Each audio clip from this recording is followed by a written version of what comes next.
Alors toujours dans le chapitre cinétique, on voit apparaître parfois la fonction logarithme népérien. Je voudrais vous montrer l'intérêt. Alors, premier point, 3 points en fait, mathématiques. Pour ceux qui n'ont pas revu encore la fonction log népérien, il faut savoir que le log népérien de a fois b, c'est le log népérien de a plus le log népérien de b, que le log népérien de a sur b, c'est le log népérien de a moins le log népérien de b, et que le log népérien de exponentielle de x est égal à x. Autrement dit, le log népérien, c'est la fonction inverse de la fonction exponentielle. Ces deux fonctions étant présentes sur des touches de la calculatrice. D'ailleurs, il n'est pas hasardeux de dire qu'il est tout à fait logique que la touche log népérien, vous voyez, est la même que la touche exponentielle de x. Alors, je vous rappelle que si une loi de vitesse est d'ordre 1, ça signifie que la vitesse de disparition d'un réactif est proportionnelle à la concentration de ce réactif. Ce qui revient à dire, et on l'a dit dans une précédente vidéo, que la concentration de A égale à A0 exponentielle de moins kT. Alors, quel est l'intérêt du log népérien dans cette histoire? Peut-être que ça n'a aucun intérêt. Mais parfois, c'est utilisé et on va voir pourquoi à la fin de ces 2 minutes de vidéo. Regardez, A égale à A0 exponentielle de moins kT, eh bien, ça revient au même que de dire que le log népérien de la concentration de A égale au log népérien de. Donc, le log népérien de A est égal à log népérien d'un produit, c'est égal à la somme des log népériens de chaque facteur.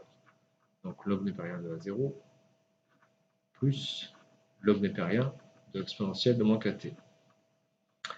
Je fais passer le log népérien de l'autre côté, donc log népérien de A moins log népérien de A0 égale log népérien d'exponentielle, ça enlève l'exponentielle, donc égale moins K fois T.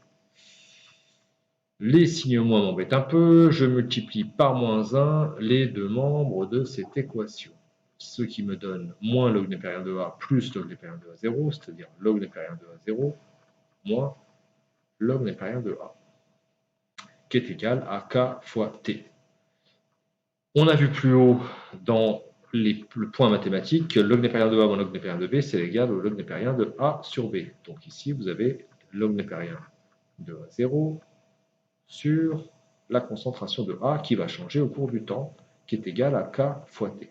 Autrement dit, si vous avez un tableau de mesure où on vous donne en fonction du temps la concentration de A, vous connaissez notamment à t égale à 0, la concentration de A, elle est notée à 0. Vous allez pouvoir faire calculer avec votre calculatrice ou avec un tableur le rapport A0 sur A. Vous allez pouvoir faire calculer à ce même tableur le log népérien de A0 sur A. Eh bien, si à ce tableur, utilisez maintenant en grapheur, Lattice Pro, Excel ou un autre tableur grapheur, si vous lui faites tracer log népérien de A0 sur A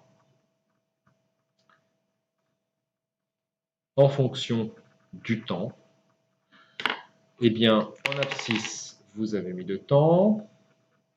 En ordonnée, vous avez mis log népérien de A0 sur A. Vous constatez que vous avez une fonction très simple du type y égale à k fois x.